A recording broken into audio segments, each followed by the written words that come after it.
Hi, and welcome to Axelbank Reports History and Today, conversations with America's top nonfiction authors and why their books matter right now. I'm Evan Axelbank, and today we're going to speak with Professor Buzzkill. This is the first special episode we've ever released.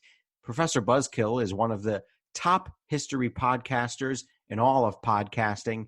He is a trailblazer when it comes to the art of podcasting and the art of putting history together with podcasting. So we have taped a special episode for you where we asked each other 10 questions about history, about studying history, about podcasting, about books, and so on and so forth. So we hope you enjoy this episode. It's also available on his channel, on Professor Buzzkill, across social media, and of course on Apple Podcasts and anywhere you listen to podcasts. Before we start our interview with him, I do want to invite listeners to our Patreon page to ask for your support in keeping the show going. Go to patreon.com/AxelbankHistory. We will donate part of your contributions to a charity for children's literacy. Now, without further ado, here's our special interview and our special episode with Professor Buzzkill. So hello and welcome to Professor Buzzkill. Well, it's such a treat to be on this sort of joint episode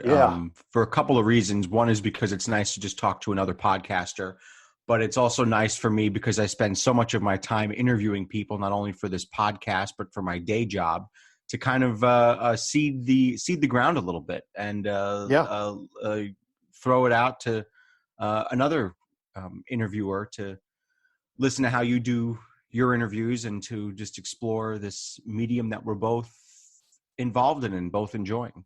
That's right. And both of our audiences can start to, well, I should say each of our audiences can start following the other's podcast and go from there. And we should tell folks that what we're doing here is we're going to ask each other, we decided in secret to write 10 questions each for the other person. And that neither of us knows which ones we're going to get. And we're going to ask them back and forth to each other, which I think the questions, I hope the questions are going to be a mix of what podcasting is like, but also what history is like and how history and podcasting work together. Yeah, so it'll be good. That's what I planned also. So that's good. Well, that's what I planned. So also. you didn't write me any baseball questions, which is depressing, but you know, that's how we can talk baseball too. I didn't even know you were a baseball fan. So we can absolutely, talk absolutely. Yeah. One of my questions is about that in your career, but we're going to keep that quiet until the end. That's my 10th question. Okay. So Buzzkillers and Axel fans, we're going to go back and forth. So what do you want to do? So let's just the first thing I would do before we even get into our 10 questions. Let's just explain the two shows here. So just talk about Professor Buzzkill and how you came up with the name Professor Buzzkill, and also the show, and how the show evolved into what it is today. Okay. Let me first introduce Professor Buzzkill as a show and as a concept. It's a show that's been around for 5 years. In fact, we're in our 6th year. I started it in the relatively early days of podcasting because I was changing careers, and my students had always called me Professor Buzzkill. They would come in before class with these things they had pulled off the internet. You know, did Churchill say this? Did this true? I found this on an email. And of course, I was always saying, no, that's a myth, that's a myth, that's a myth, that's a myth. But then in class, I started to use those myths as a starting point or a hook to expand. Okay, well, let's look at the Munich crisis in World War II and what all that means. You know, so I realized that it was a way to get students' attention and sort of keep their attention on the important thing, not on the myth. And then they could go home and over Thanksgiving, when their nutty uncle says, you know, blah, blah, blah, blah, they can say, well, no, actually, that's not true. That's a very common myth. And here's the blah, blah, blah, and here's the background. And they can be really, the star of the dinner table. Absolutely. They can be the star of the dinner table. We thought about subtitling it, Roast Your Relatives, but we didn't. That's good. Roast your uncle. Right. And we've been, I think, very successful. We're one of the top history podcasts in terms of numbers. And I'm having a blast. So tell us about your wonderful podcast, which I it's my pleasure to do that. But I'm amazed at how well your podcast does. You have such a great following and so many followers on social media. It's really fantastic, and I listen to it, and it's really a lot of fun because myths are just not helpful. No, And no, not at all. so it's great that you're doing the myth busting because, um, if you think about it, probably 90% of people out there have at least one myth that they hold as truth in their head, or maybe more. Maybe everybody has one. Oh, well, sure, And and I so, still have them. sure, I absolutely. have to always double check. Absolutely. So it's great that you're focused on doing that.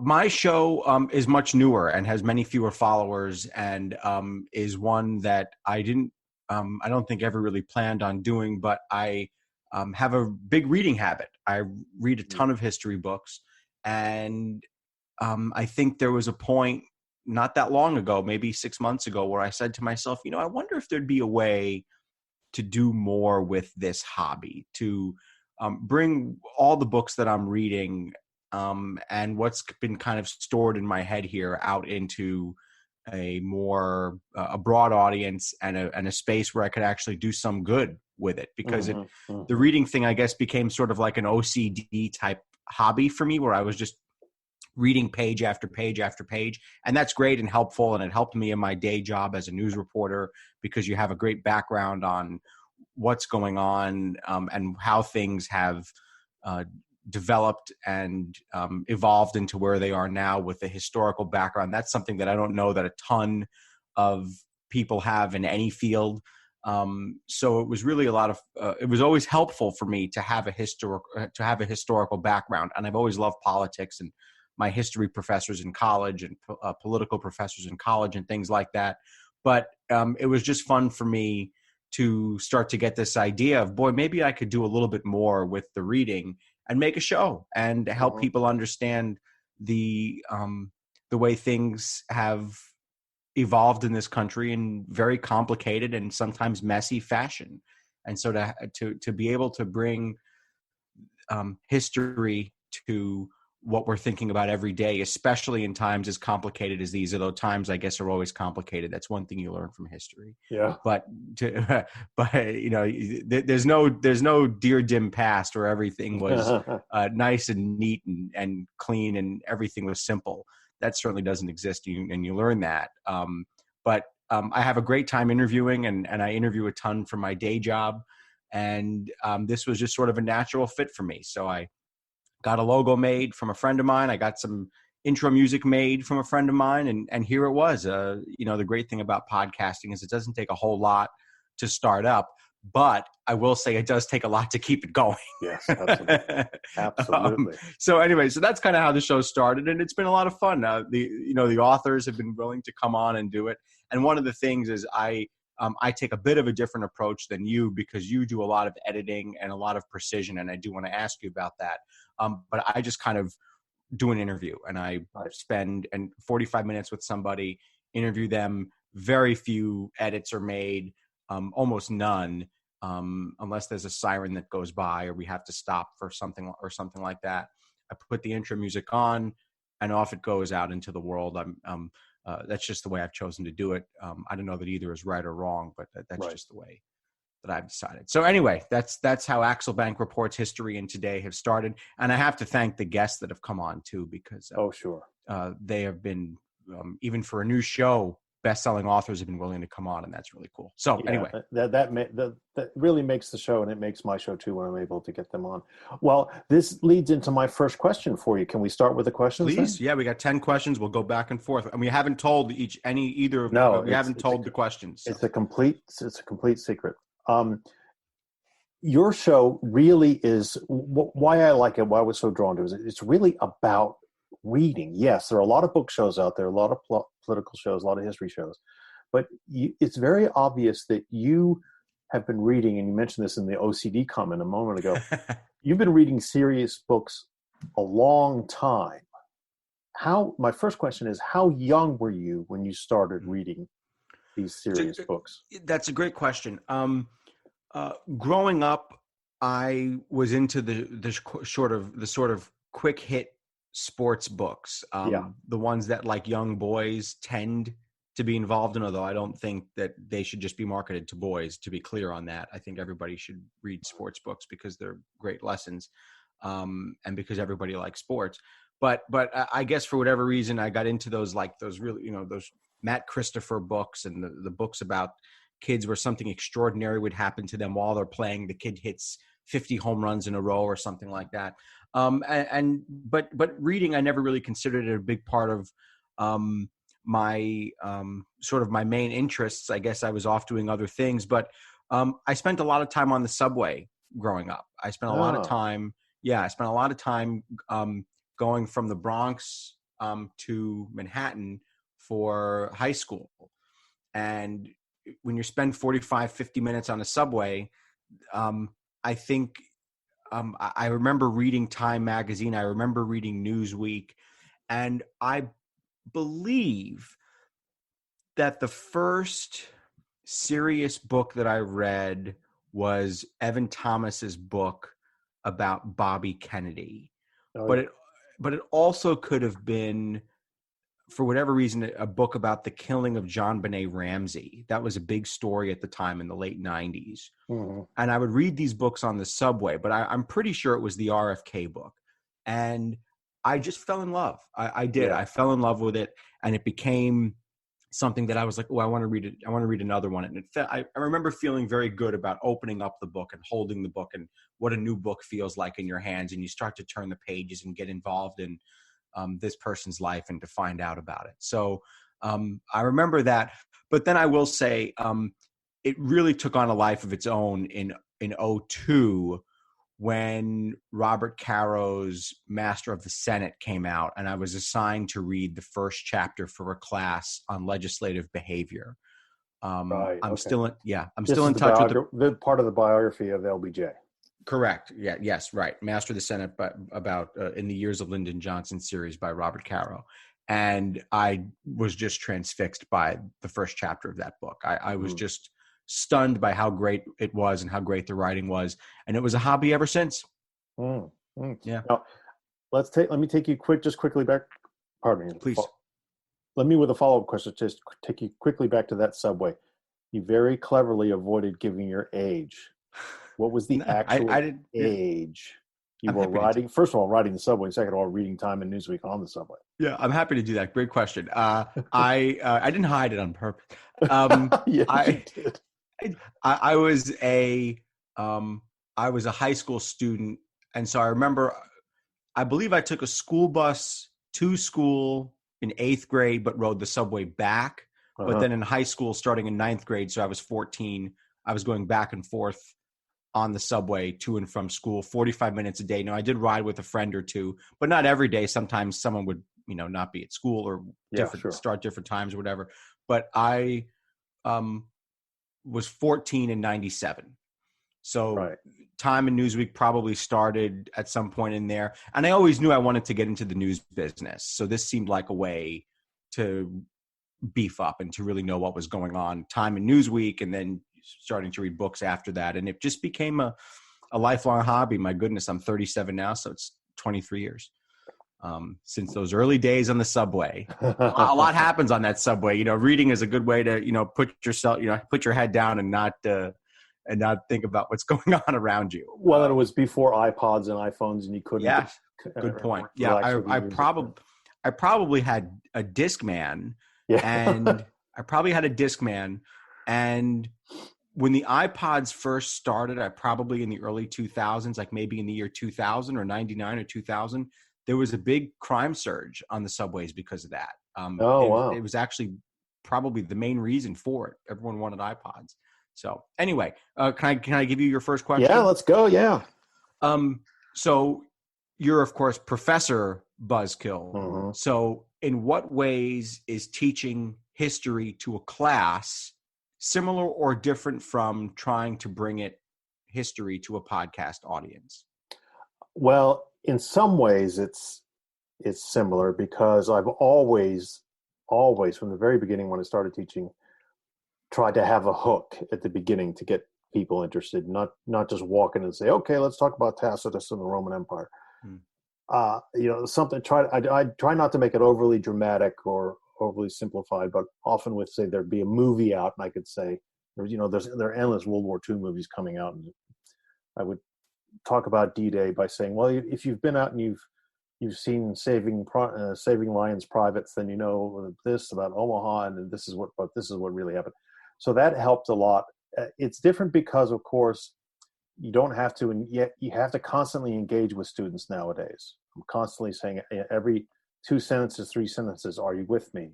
Okay, well, I just said something you probably never heard before. What do you think that means? And with podcasts, of course, you don't do that. That back and forth becomes right. They can't ask questions in real time. Right. But I think both types of delivery formats have helped. Well, each delivery format has helped the other. I don't know if I've become a better teacher because I'm also a podcaster, but I know that it was probably easier for me to start a podcast because I was already used to teaching and talking more or less, talking in coherent sentences and delivering a lecture. Do you feel as comfortable behind a mic as you do in front of the class? Oh, it's so much more comfortable behind the mic now. Oh, it's 1,000 times more comfortable. Is it because the eyes are not looking at you? I guess that when I'm teaching, which is not all the time nowadays, I'm terrified, absolutely terrified. Maybe that's because I'm of an older generation than you are, and I used to be hyper confident when I was younger, and maybe I'm starting to question my abilities as I get older. But podcasting's a lot easier. Interesting. I think it's a lot easier. And you're your own boss. All right, I'll ask the second question at some level. I'll ask the second question, and then you can come back. So I'll start the next round here. One of the things I love about your show is that it is so carefully done that you can tell that you put such time into the mechanics of the editing and of the way it sounds and of how precise the language is that you use. And it's just not a style that I do. I just don't, it's just not the way I've set up the show. So why do you insist on such diligence in the technical quality of your product?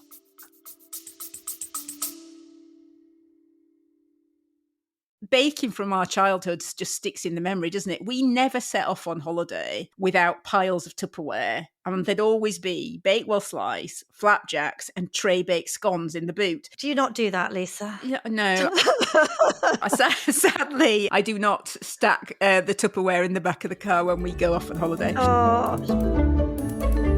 Welcome to Small Ways to Live Well, a new podcast from the Simple Things magazine. Season 2 is a pick-me-up tonic that helps us make the shift from winter to spring. A 6-week suggestion box full of things to note, notice and enjoy about the season. Search for Small Ways to Live Well on your podcast app.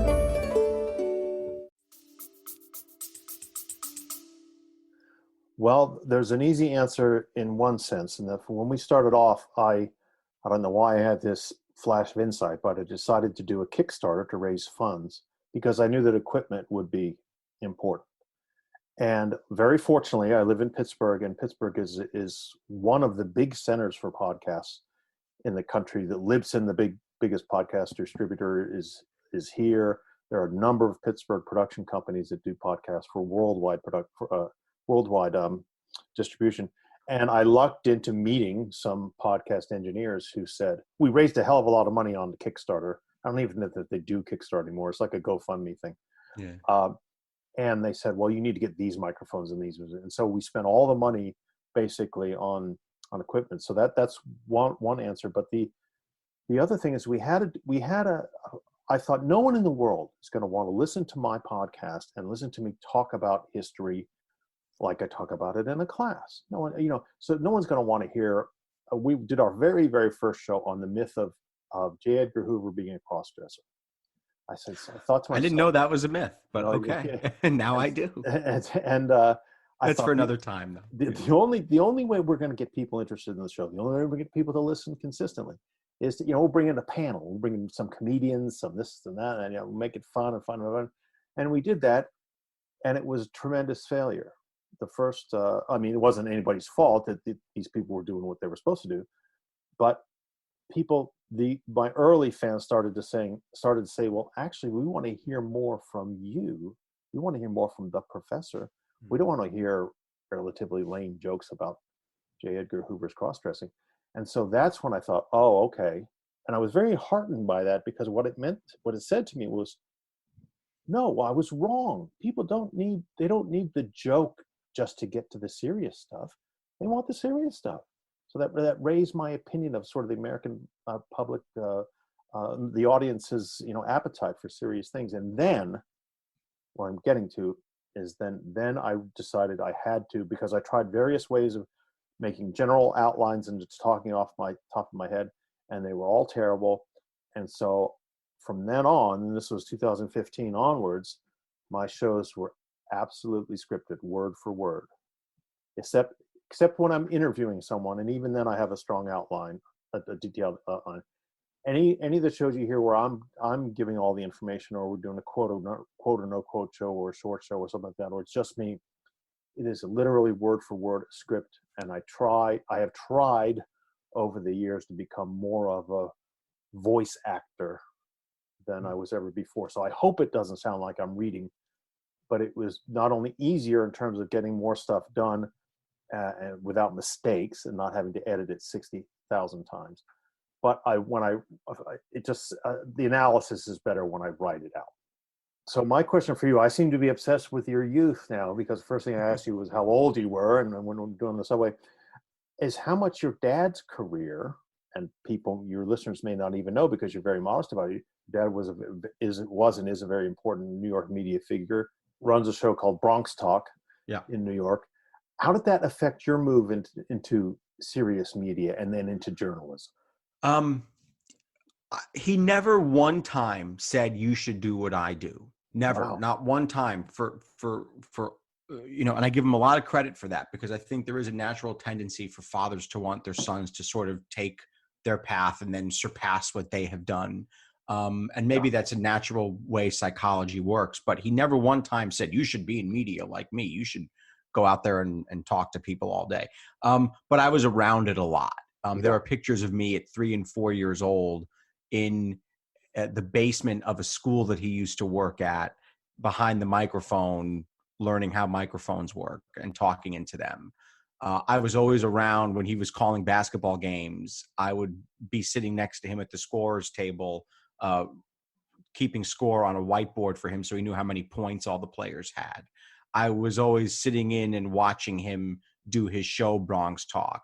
I ended up working at the TV station that he was working at because I found myself interested in it. But I will say, the moment that changed my life, I'll never forget it. I was sitting at 30 Rock. My dad was a producer at WNBC.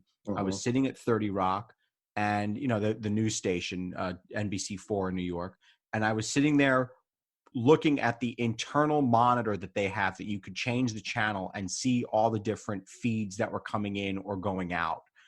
So one of the things you could see was all the different cameras in the studio and how all the cameras were set up and pointed at the anchors while they were reading. And I got this sort of behind the scenes feel of what the news business was like. And I mean, if you ever have an epiphany in life, this was it. I said to myself, as I was flipping those channels and looking at all these feeds coming in and out, the weather radar, the different cameras in the studio, stories coming in from the field, live shots, reporters waiting to do a live shot. And I'm telling you, it was like that. It was like my life changed at that moment. And I knew from then on to this day what I wanted to be doing. Wow, that's great. Seriously, how many moments do you have like that in life? It was like, bam, I want to do this forever. And I do, and I want to be a news reporter forever. I love it so much. All right, I'll do my next one here. Why do you think podcasts are such a good platform for doing history? What is it about the medium that lends itself to exploring and explaining a story from our past? I think podcasts and the way they've developed, and the ones that seem to be the most popular and get the most listeners, are lengthy.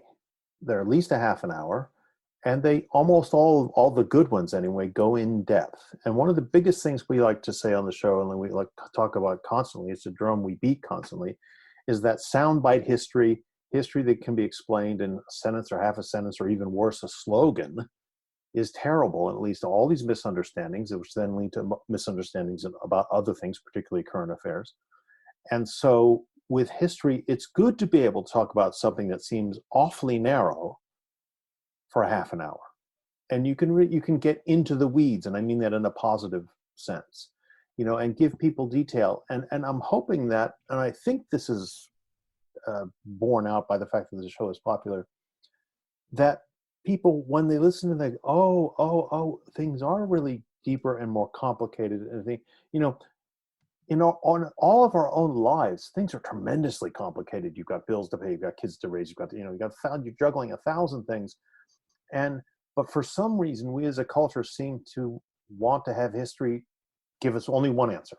So-and-so was a good person, or so-and-so was a bad person, or this happened because of one reason, this happened because of another reason, and it's never that way.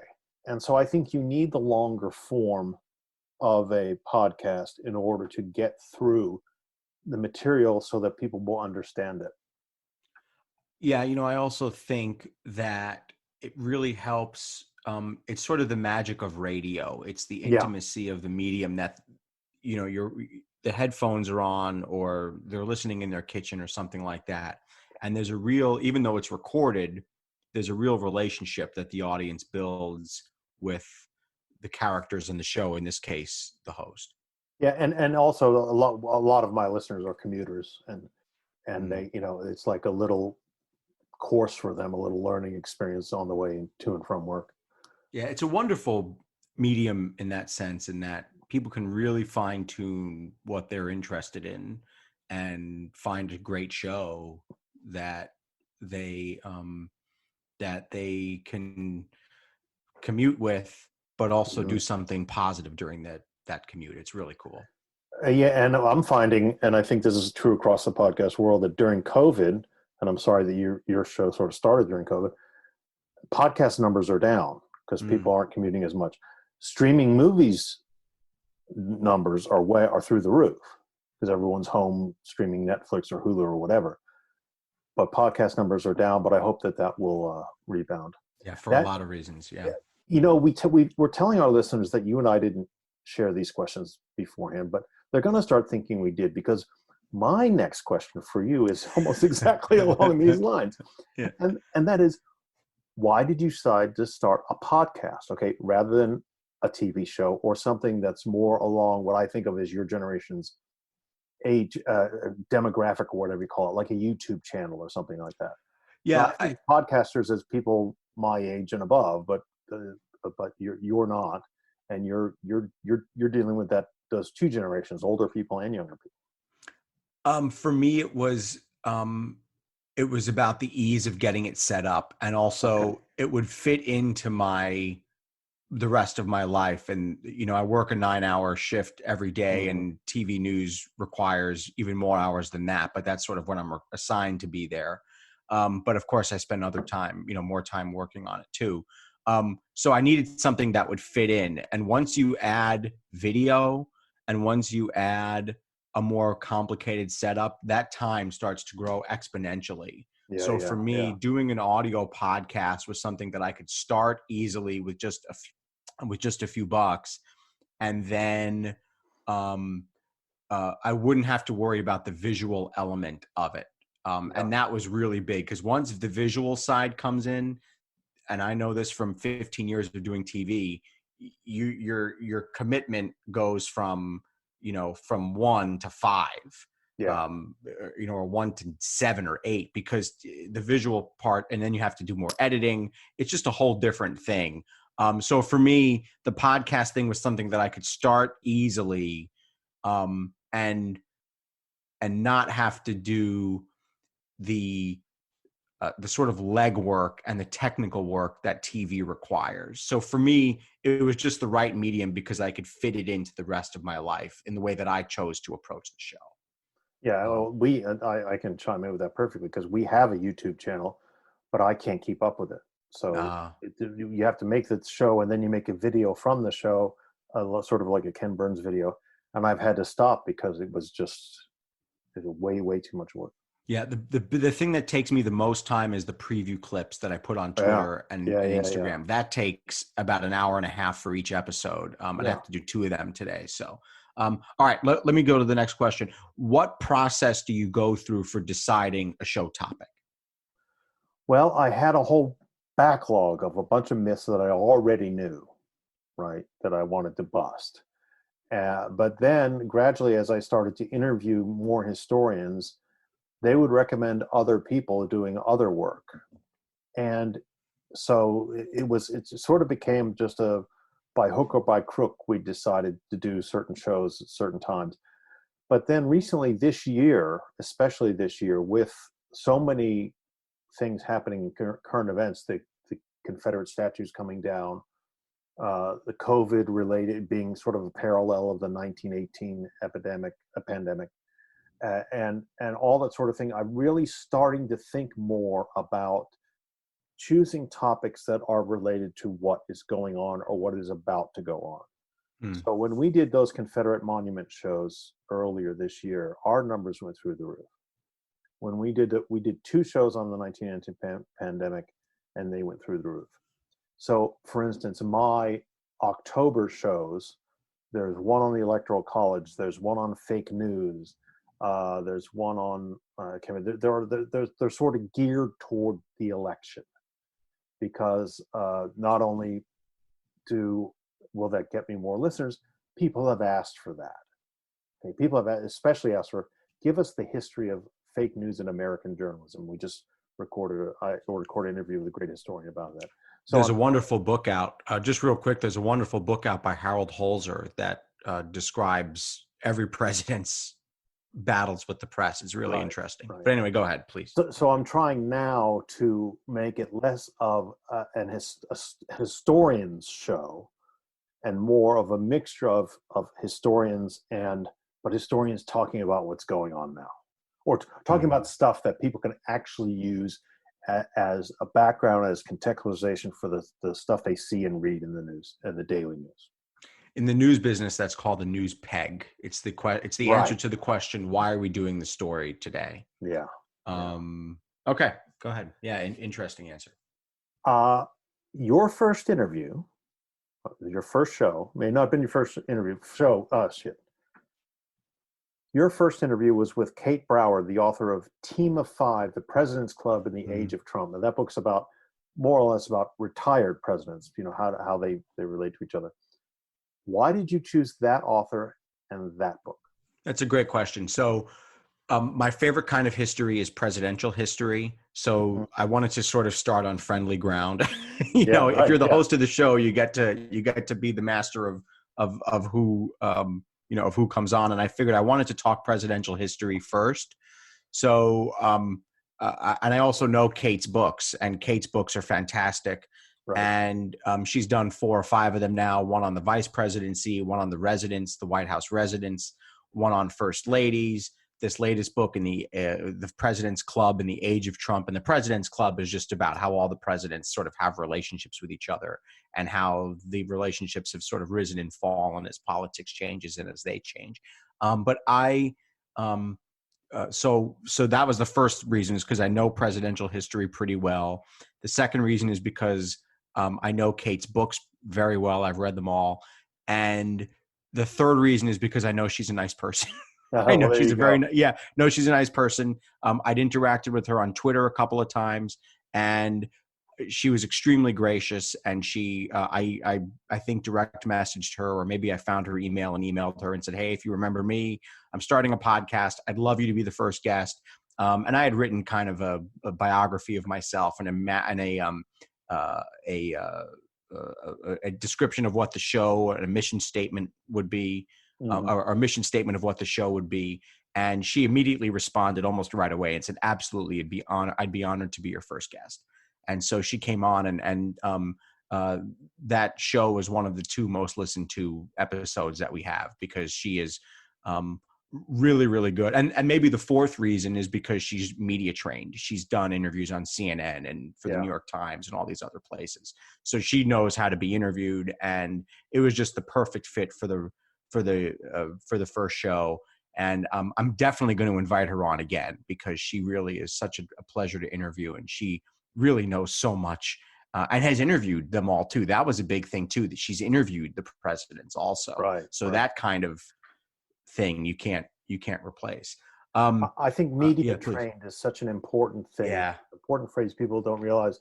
We just interviewed for in August. We had Martha Jones on the show, Dr. Martha Jones, whose new book Vanguard about African American women and their struggles to get the vote. I actually interviewed her right after she got off of an interview with Hillary Rodham Clinton on, I think, a PBS or a CNN special. So she did the interview with them, and then switched right over to the Zoom interview with me. And just the fact that she had done, and she of course did a lot of this stuff in the past. She was media trained or media savvy or media used to be media.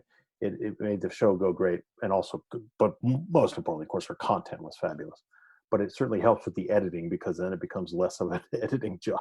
Yeah, right. That was one of the goals of my show, that is maybe the main goal of the show, which is that I bring a little bit of a different perspective to it, because I'm an interviewer for a mass audience, and I do stories for a mass audience, as opposed to two professors talking, which is great and fine. And you certainly know more than I do, and professors know much more than me about what has happened, and also how to sort of process the content in a little bit of a different way. But that also, the reverse then is also true, that I do things a little bit differently. Yeah. And so the hook of the show is just sort of that this is an interview done for a mass audience, because that's just what I'm trained in and what I do every day.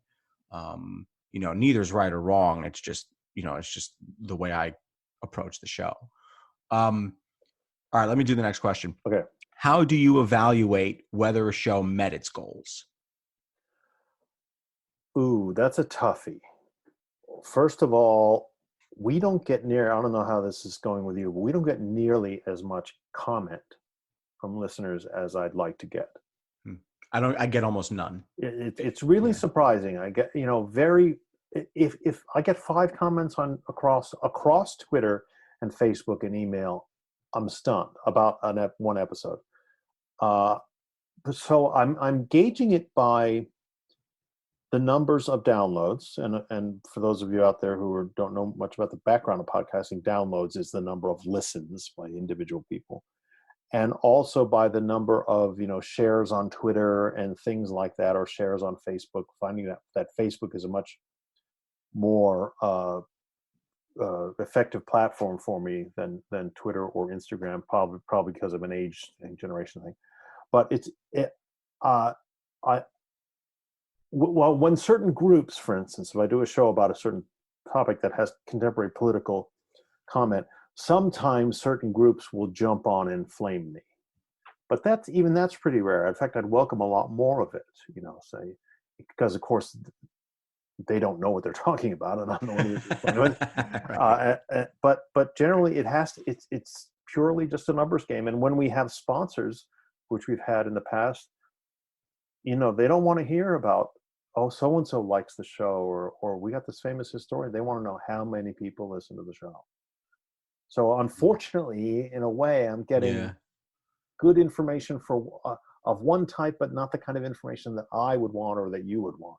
But do you ever sit there and think to yourself, I didn't quite get that the way I wanted to, or maybe I should have said this a little bit more clearly? Because I know that I do all the time. Yeah, sometimes, and I'll even cancel a show. We had a show, I can't give away the topic because the person will know and I'll be embarrassed, where the expert showed up not only unprepared but way out of date in terms of the research that's been done on this topic.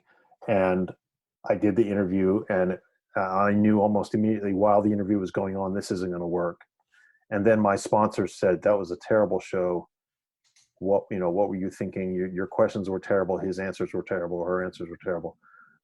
We're not going to run our ad on that episode. So I answers the question right there. I had to turn around and say to the person, I'm sorry. And I blame myself. I said, I should have looked into this more. Blah, blah, blah. So interesting. I've had to cancel shows before they go out because they just weren't good enough. But that's fairly rare. I like to think that I do my homework in getting the right person for the right topic. All right, fire away. You're up. Yeah, my turn. You're up. why is presidential history your favorite type of history? I don't know. I don't know. I know that I first got into it when my Aunt Linda, who is a listener of the show, and she'll probably hear this. Hi, Aunt Linda. Hello. She got me, I don't even know if she remembers this. She got me a poster that had all the presidents' faces on it and the time period that they served, the years that they served. And I remember just gazing at it. And staring at it. And then there was also one other feature. The presidents that died in office were shaded in blue, and the presidents who were assassinated were shaded in red. Yikes. Yeah. And I don't know if that's the best thing for a kid No, to see. no, little kid, no. But I remember staring at it. No, that's fine, Aunt Linda. That's okay. I recovered. But, well, maybe I didn't recover since I'm here doing the show with a room full of books. I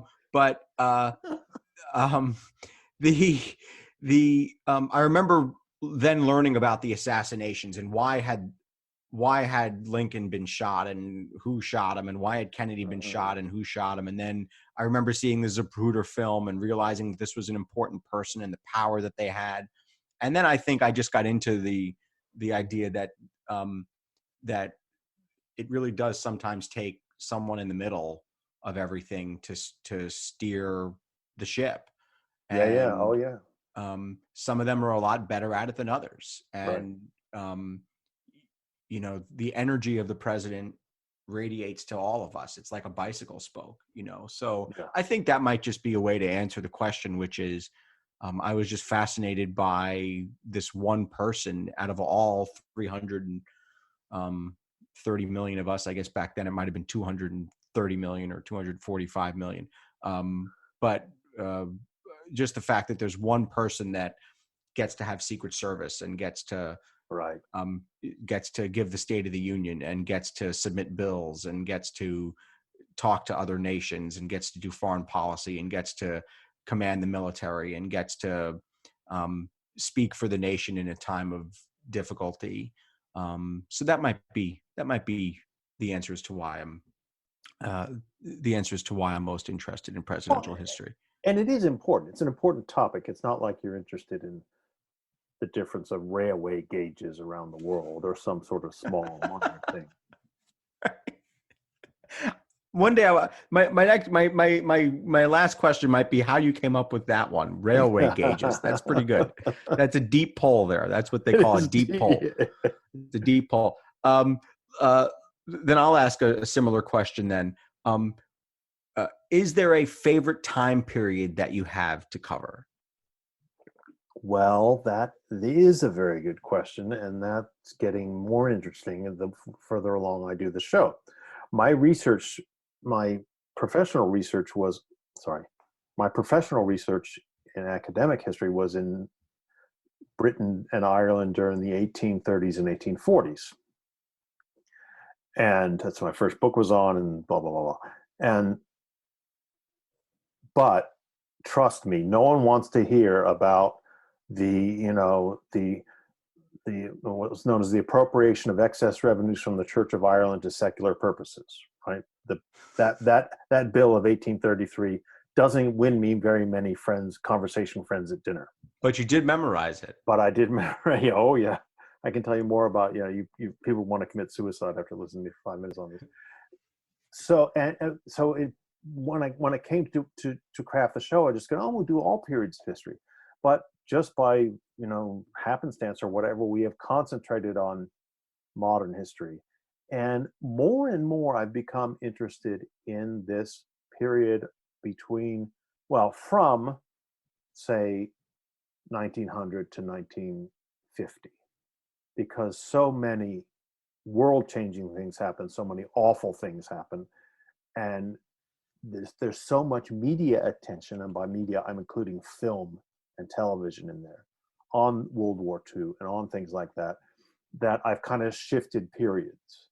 It's not only what happened, but I'm interested in why World War II is presented in the various ways it's presented. So World I don't War want to II. say that because I'm not a research 20th centuryist. I'm a research 19th centuryist, but I'm a podcast and popular history 20th centuryist. Is that Yeah, no. saying 20th centuryist probably sounds really boring and really nerdy, but that's the way we are. Hey, we all need a job. We all need a title, right? That's a good one.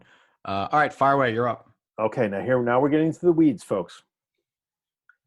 You and I have both interviewed Dr. Sarah Mylov, the author of The Cigarette, A Political History, a great book, Buzzkillers, Axel Bankers, go out and buy it. Did you listen to my show with her? And if you did, how did your interview differ from mine? See, this is a good reason to ask the questions ahead of time, because then I would have. Okay. I did not know that you'd listened to her, that you had interviewed her. And I'm embarrassed to say that the audio from my side on that episode was wrong, was bad. And I actually apologized to her for it, because when I recorded from the wrong mic. And that's something that you learn whenever you start a podcast or any type of show or anything in life, that you will make mistakes. So, well, and also that I was surprised that in doing all this, that the technical aspects of stuff can have such major knock-on effects. Huge. Yeah, it's huge. It's just this minor technical things can ruin a show. Yeah. And I almost didn't release it, but she spent her time and it wasn't that bad. And it's actually done very well. The show has been downloaded a ton of times. Well, it's a great book. Just a great book. Yeah, it's a great book. And she was such a gracious guest to come on. And I did apologize to her about the audio, and I will apologize right now. So sorry, Professor Milov. But be that as it may, unfortunately, I didn't listen to your episode with her, and I didn't realize that there was one. But I will say the reason that the book, The Cigarette, is so great, and there are a few reasons, but maybe the biggest reason that it's so great is that this is a product that we are all intimately familiar with in one way or another. Mm-hmm. And who knew that there was this 125 years or 130 years of history behind the people, the effort that has been made to put those things in the hands of everyday Americans. Yeah. To me, it really hammered home, like, wow, this is a setup. Mm-hmm. This is something that has been done to us. Right. So anyway, it's a great book, and I would love to hear your impressions of her. Well, it's a great book and of her. Yeah. It's by the way, listeners should know the full title is The Cigarette, A Political History, and that's why it's so fascinating. And the book is so good. I did 2 shows with her in her office at the University of Virginia. This is back when we could travel. I remember those days. In which we talked about the Surgeon General's 1964 report saying that cigarettes cause cancer. And also this conceptual thing I just love. It's one of the reasons I'm not a research historian anymore. I'm just not as good at it as most people. She has a chapter, maybe a couple chapters, on the making of the non-smoker. The non-smoker is a sort of type. That was a great chapter. Yeah. Type of person. And my parents were non-smokers. And I remember in the late 60s and 70s, they would not have ashtrays in the house. And when we had parties, which they had all the time, people had to go outside and smoke. Right? And when we went to other people's houses, there were ashtrays everywhere, and on and on and on and on and on. And I didn't really think about that as a way of living. It was just the way it was. And the way she analyzes that is just genius. Just brilliant. Genius. Yeah, it was brilliant. And it is a sect of people. Non-smokers had to become, as opposed to the smokers taking charge, it was the non-smokers saying, we have a right to live healthily. Yeah. It was a brilliant piece of analysis. Yes. And I lived through enough of it. I mean, I was graduate school in England, and you could smoke anywhere you wanted still. So I remember, before California, for instance, went smoke free. I certainly remember before New York went smoke free. And I remember before I do too. Yeah. I remember it a little bit. Yeah. It's perhaps the biggest change in social habits, certainly in my lifetime.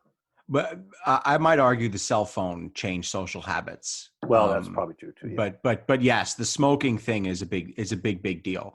All right, if you could interview one person in history, who would it be? Oh, in history. Oh, Well, let's do the general U.S. history. Oh, U.S. history. Yeah. Martin Luther King. And the reason I say that is because the more I've gotten into trying to understand why he's such an icon, actually, the more I've come to admire him. Now, we've done several shows on Martin Luther King, and one of the ones we did was busting down the myths of how popular he was, the extent that everyone followed him, et cetera, the idea that within the African American community, within the Southern Christian Leadership Conference, that it was everyone was united and all believed the same thing and followed. There was a lot of disagreement, discord, and a lot of other important leaders that got forgotten after Dr. King's assassination. And the more I've looked into it, the more I have. Usually, when you look into people, you find that the myths get stripped away, and you think, "Oh, that's not so good." And Patton is tremendously overrated as a tank commander. Churchill is tremendously overrated in almost every way possible. I've come to think, and I'm not finished with this by any means. It'll take me years to finish with, that Martin Luther King is actually underrated, and at least to me, and that's been a major eye opener for me. So, what question do you have? A single question you would ask him? Yes. How in the world could he have given those speeches he gave? Again, this is another big thing of mine, where all we ever hear are the snippets, the inspirational snippets. But when you listen to the whole speech, and when the riot is the language of the unheard quote began flying around the internet during the various disturbances we've had earlier this year, I put out a show where I said, listen to this entire speech. This is like an hour and 10-minute speech. And he talked in detail about the consumer boycotts, about the various aspects of the civil rights work during the middle 60s, and on and on and on and on and on, and how there were two Americas. And only at the very end do you get the sort of uplifting moments. So how in the world he thought people would sit through an hour-long speech that was, in my rough estimation, 85% technical detail. I mean, I think it's glorious. I listened to it, and it's incredible. All these things going on. He's delegating different things to Jesse Jackson or Ralph Abernathy or whoever, and it just shows this immense amount of work that he's doing, and all these other people are doing. That's another thing we always stress, is that there are, it's never just one person, always a large team, and yet he's able to build all that up into a crescendo of the things we always hear in soundbite history. And I don't mean to cheapen the idea of the great things he said in those inspirational moments, but I do mean to say that people really should listen to the fuller speeches, because you'll get so much more information, and you'll get a much greater impression and appreciation of what was actually going on. Yeah, headlines certainly don't serve the whole. Soundbite history, headline history doesn't help us. Can I answer my own question real quick? Yeah. Abraham Lincoln. I didn't have that question for you, but no. But, yeah, real quick. Yeah. Real quick. Abraham Lincoln, and I would ask the question, how were you so strong? Well, that's a good one. I would have asked him, how would you have handled Reconstruction?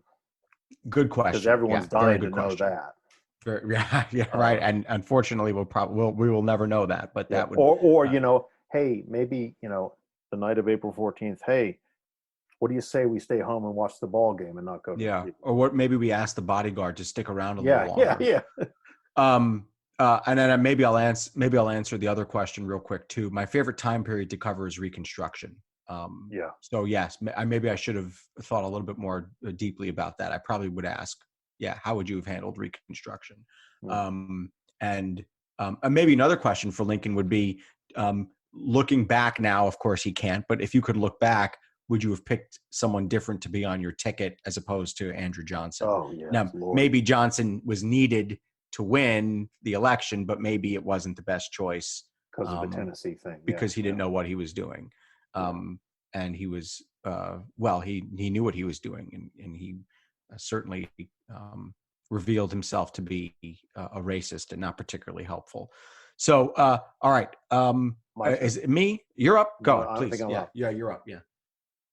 One of your best shows, I think, was your interview with, by the way, is it Chris McGreal? Chris McGreal, yeah. Okay. Your interview with Chris McGreal, who wrote a book called American Overdose. It's about addiction in our country, in the recent history of addiction. How difficult, now you read the book beforehand, obviously, but how difficult was it to listen to him talk about that topic, to listen to him and analyze it on the show? It bothered me. That book was a great book. It really bothered me because it's so much more extensive than most of us think. But I think actually having to hear someone walk through the analysis would be even more disheartening. Sorry to be such a downer, but I am Professor Buzzkill. First of all, I want to, Chris was really a very generous and very nice person to be on the show, particularly early on when you really don't have a lot of credibility. And I've only, 13, 14, 15 episodes in, but Chris was very nice to be on the show, and he spent a lot of time with me. And I'm going to say something that might knock your socks off a little bit. It was even more difficult for me than you think, because I had a cousin die of an opioid overdose. So not only am I listening to him give this history of how these drugs were put purposely into the hands of people who would be most susceptible to being addicted to them, but also the fact that they made money doing it, big money doing it. People made a lot of money to put these drugs into our streets and into our homes. But it was particularly painful because, I essentially know that these are the people who, whose product led to the death of someone I loved. So that was a very difficult thing. I will also, maybe I'll knock your socks off again. Because of my day job, I hear a lot of misery, and I'm around it quite often. So maybe it doesn't quite have the psychological impact in short bursts the way it might for other people, because I'm just around it all the time. I've sort of built up the idea that I'm going to hear something painful, and then I just need to do my job, which is to conduct an interview. I mean, when I've looked, I've looked at literally people who have lost loved ones hours before and interviewed them at length and built relationships with them that have stayed sometimes for weeks and years. So maybe I'm just used to that, but it's interesting that you brought that up, because it is a good reminder that sometimes the content that I am and that we are surrounded by is painful and can have lasting impacts. So that's the answer to that question. Two answers that maybe you weren't expecting.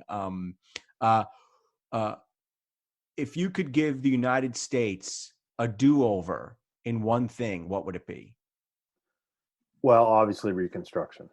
Yeah. I just think Reconstruction and Jim Crow are really the worst things that ever happened to, I mean, slavery is obviously the worst thing, but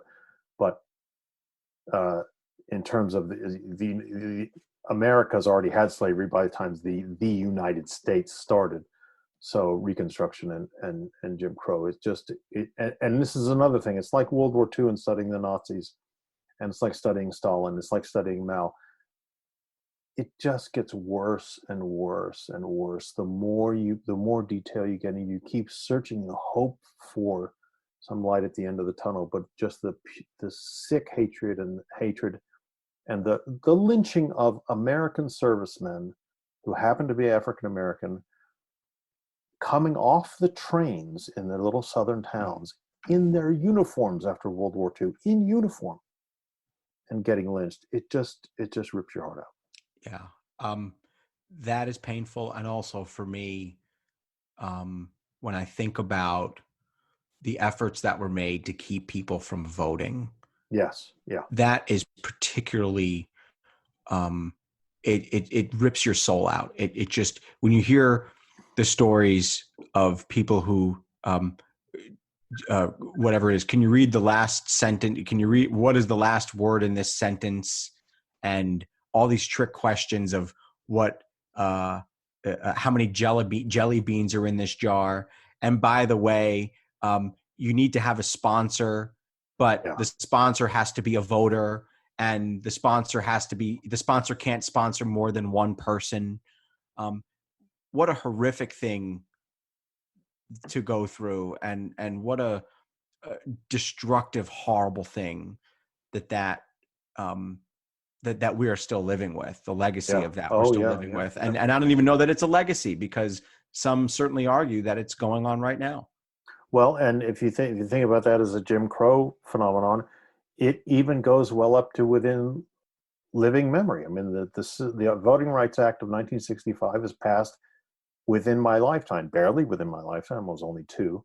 But, these things are very, very recent. And there's a fight going on over it right now. Over right now. Yeah. How many are we up to? What are we up to here? I'm on question 8. Great. 8. Okay. Who's up? Me or you? Me. Okay. Well, we've talked about some very bracing things, but let me ask you some sort of more technical things, more to podcasting things. Have your guests recommended your podcast to other writers, and has this helped build your interview list and future episode list?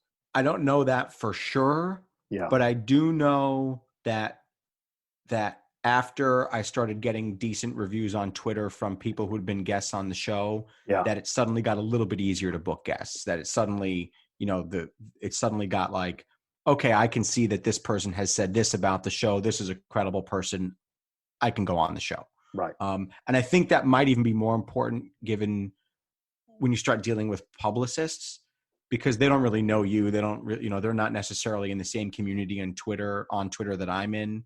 So when they go on to my profile and see, okay, this person said this about his show, this person said that about his show, I can provide my author to him. That's great. I found that publishers, and authors recommending authors have been a tremendous help. Yeah. I'll go here. Is there a type of question that you think is particularly effective during your interviews?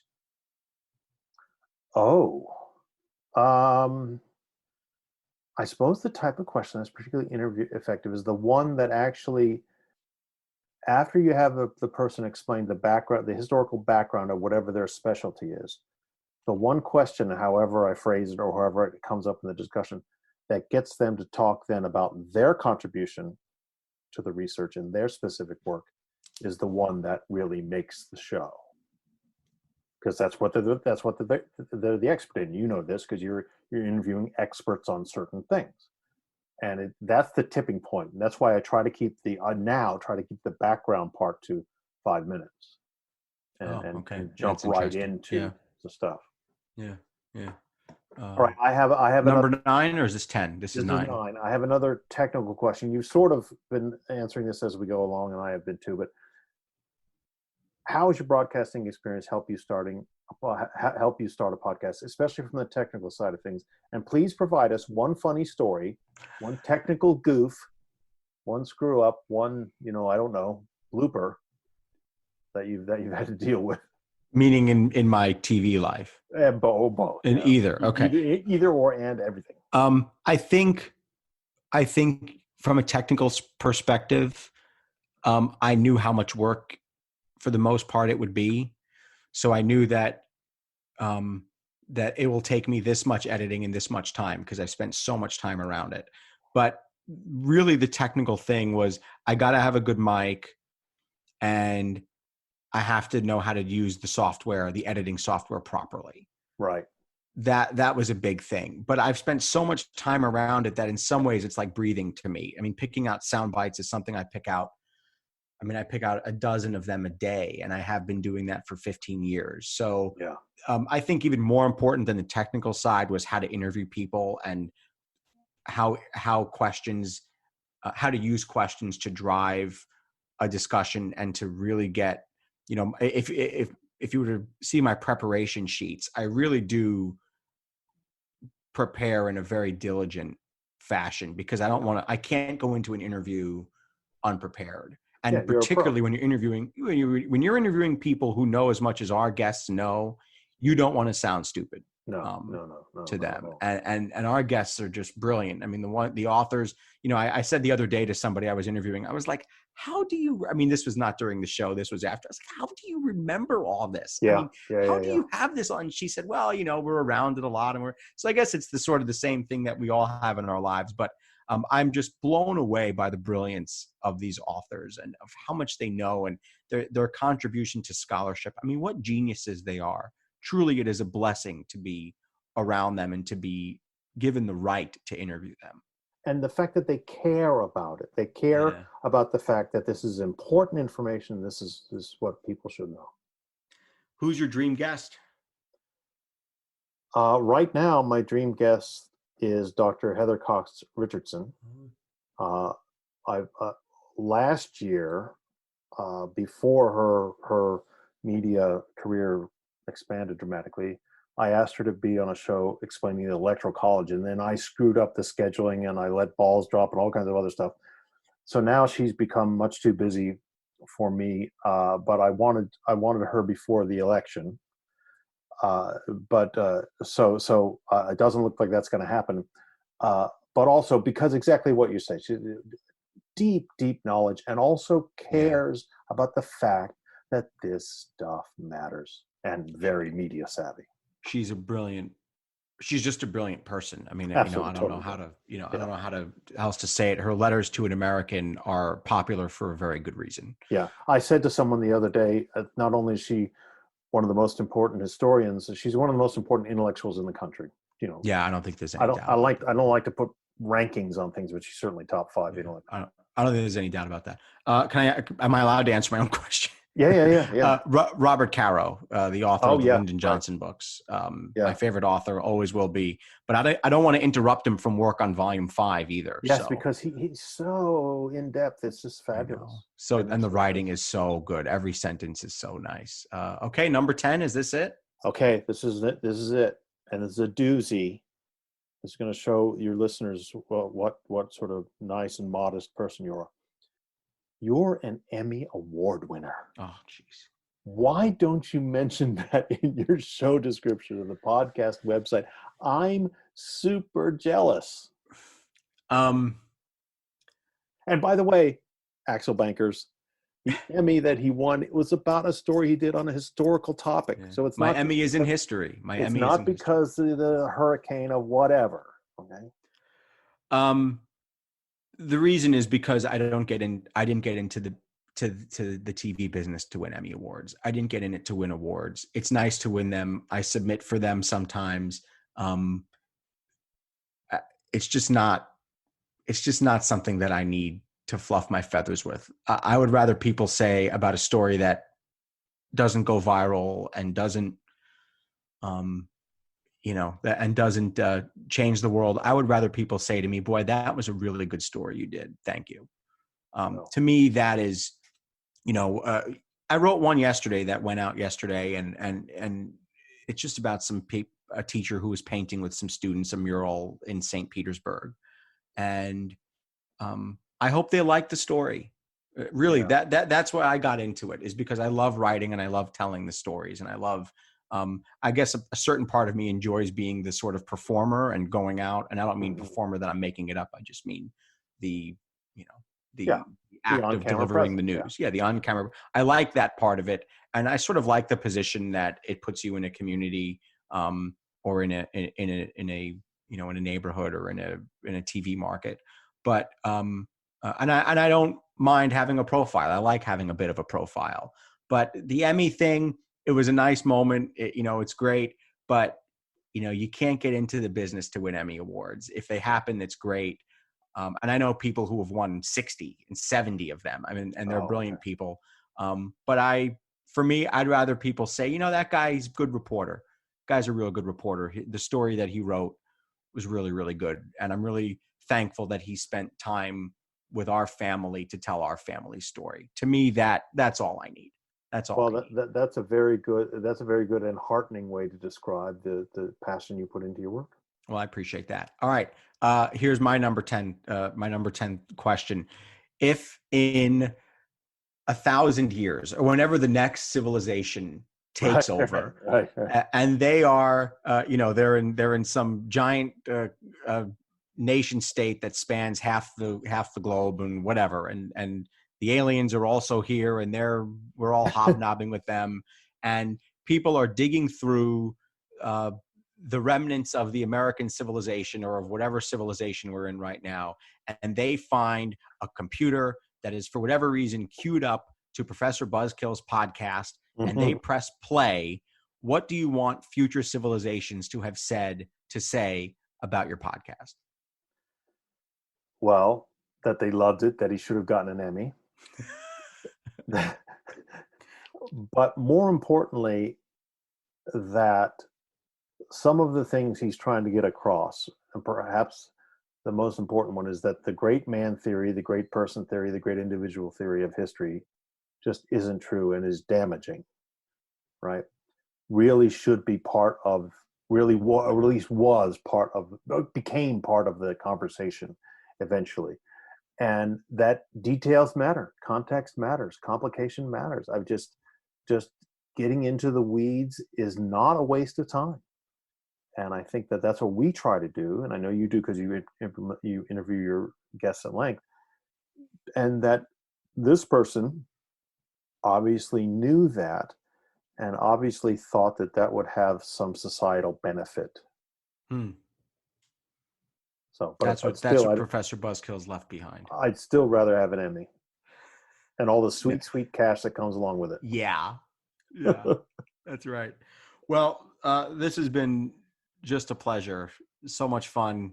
Thank you for listening. Professor Buzzkill, you want to take us out? Yes, thank you so much, all you Axel bankers out there and Buzzkillers out there. This show is roughly an hour, and it's the fastest hour I've ever spent, because it's been so good and so interesting. And if you don't subscribe to either of our shows, you should subscribe to both.